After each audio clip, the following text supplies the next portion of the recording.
Assalamualaikum warahmatullahi wabarakatuh. Silat gelombang, tradisi ini sudah membudaya turun-temurun di masyarakat Pulau Simelu, yang sering kita temui di acara-acara besar di Kabupaten Simelu, salah satunya di dalam adat pernikahan. Para personil silat ini dibentuk dalam sebuah wadah yaitu sanggar, yang ada di desa-desa, dan sanggar-sanggar ini terus membina mulai dari remaja hingga dewasa, yang ada di Kabupaten Simelu, terus-menerus membina dan menciptakan agar generasi muda sekarang mencintai budaya dan tradisinya sendiri. Ini tidak luput peran serta para seniman-seniman tradisi, yang sudah lama berkecimpung di dunia seni tradisi.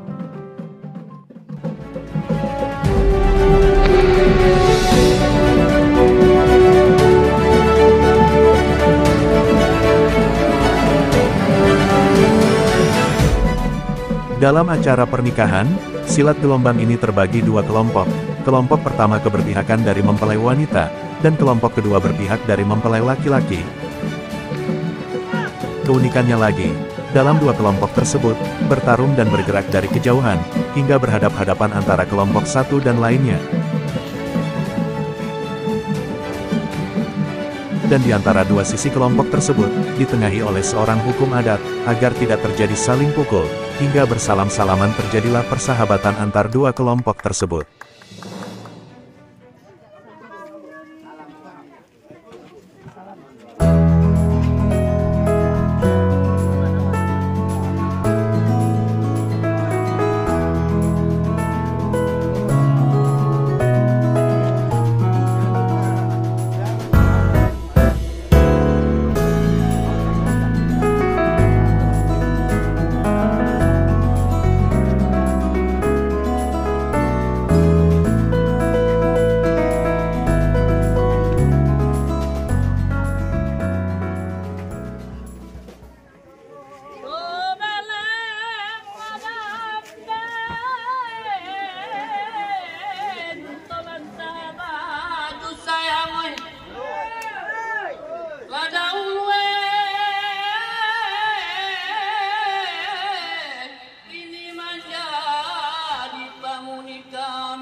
Ayo.